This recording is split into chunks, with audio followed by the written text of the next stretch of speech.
અને ડીઝલના ભાવ જે પ્રકારે વધી રહ્યા છે તેને લઈને આજે લોકોની મુશ્કેલી છે સતત વધી રહી છે. હાલ આજે પેટ્રોલ પંપના દ્રશ્ય બતાવવાનો પ્રયાસ કરીશું કે ભાવ વધ્યા છે, પરંતુ હજી એકલ દોકલ લોકો છે તે અહીં પેટ્રોલ પુરાવવા માટે આવી રહ્યા છે. પેટ્રોલ પંપ પણ આજે એકદમ ખાલી હોય તે પ્રકારના દ્રશ્ય છે તે સામે આવી રહ્યા છે. જોકે કહી શકાય કે પેટ્રોલ ડીઝલનો ભાવ જે પ્રકારે વધી રહ્યો છે તેને લઈને લોકોની મુશ્કેલીમાં ખાસ કરીને વધારો થઈ રહ્યો છે. હાલ આ સીધા દ્રશ્ય જોઈ શકો છો પેટ્રોલ પંપના છે કે અહીંયા એકલ દોકલ લોકો જ છે તે હાલ પેટ્રોલ પુરાવવા માટે આવી રહ્યા છે. જોકે જ્યારે અફવાઓનું આજે બજાર ગરમ હતું ત્યારે પેટ્રોલ પંપ પર લાંબી લાઈનો છે જોવા મળતી હતી. ત્યારે એક વડીલ છે તેમની સાથે વાતચીત કરવાનો પ્રયાસ કરીશું કે પેટ્રોલ ડીઝલના ભાવ જે વધે છે કેટલી તકલીફ સામાન્ય લોકોને પડે છે.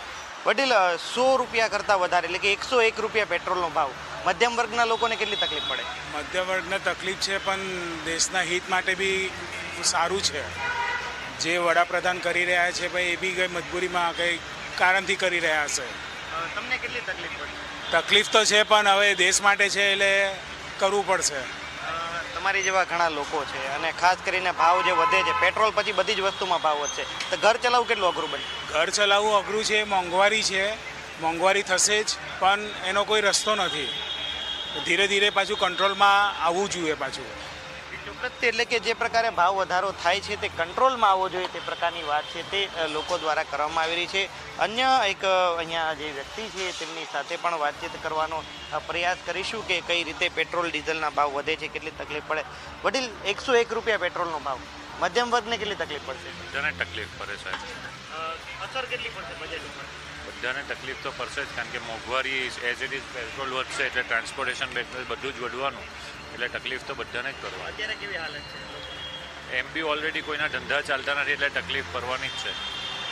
સરકાર આપ જે પ્રકારે વધારો કરી રહી છે એને કઈ રીતે જોઈ રહ્યા છો? હવે સરકાર બી શું કરી શકે, કારણ કે આ ડ્યુ ટુ વર્લ્ડ જે ક્રાઇસિસ ચાલી રહેલી છે તો સરકાર બી એમાં કંઈ કરી નહીં શકે એમ, કારણ કે આપણે ફૂલ્લી ડિપેન્ડ બીજી કન્ટ્રીઝ પર જ છીએ ને, એટલે એ તો બટ ઓબ્વિયસ છે કે વધવાનું જ છે એમ. ચોક્કસ એટલે કે જે પ્રકારની વૈશ્વિક પરિસ્થિતિ છે વિશ્વમાં અલગ અલગ જે અસરો દેખાઈ રહી છે તેને લઈને પેટ્રોલ વધારો સરકાર કરી રહી છે તે પ્રકારની વાત છે. અન્ય એક વ્યક્તિ છે તેમની સાથે વાત કરીશું. વડીલ, 101 રૂપિયા પેટ્રોલના થયા, કેટલી તકલીફ પડશે લોકોને? જો હવે તો મોંઘવારી તો વધવાની જ છે, કારણ કે હવે બહારથી જ પેટ્રોલ જ મોંઘું આવે છે, પછી એ તો ઇફોર્ટ કરવો જ પડશે. મધ્યમ વર્ગના લોકોને કેટલું સહન કરવું પડશે? સહન તો કરવું પડે. શું કહેતો સરકાર? સરકારને હવે શું કહેશો, સરકારનો બી આમાં કંઈ વાંક તો છે જ નહીં.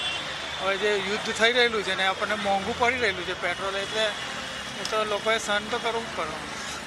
ચોક્કસ એટલે કે આ જે વાહન ચાલકો હતા તે પટપણે કહી રહ્યા છે કે સરકારનો કોઈ વાંક નથી, કારણ કે જે પ્રકારે વૈશ્વિક પરિસ્થિતિ છે, ક્રૂડ ઓઇલ મોંઘું થઈ રહ્યું છે તેને લઈને જે છે તે સરકાર છે આ ભાવ વધારી રહી છે. પરંતુ કેટલાક લોકોએ એવું પણ કહ્યું કે સમયની સાથે જો પેટ્રોલ ડીઝલ અને ક્રૂડના ભાવ ઘટે તો આ ભાવ ઘટવા જોઈએ. જી.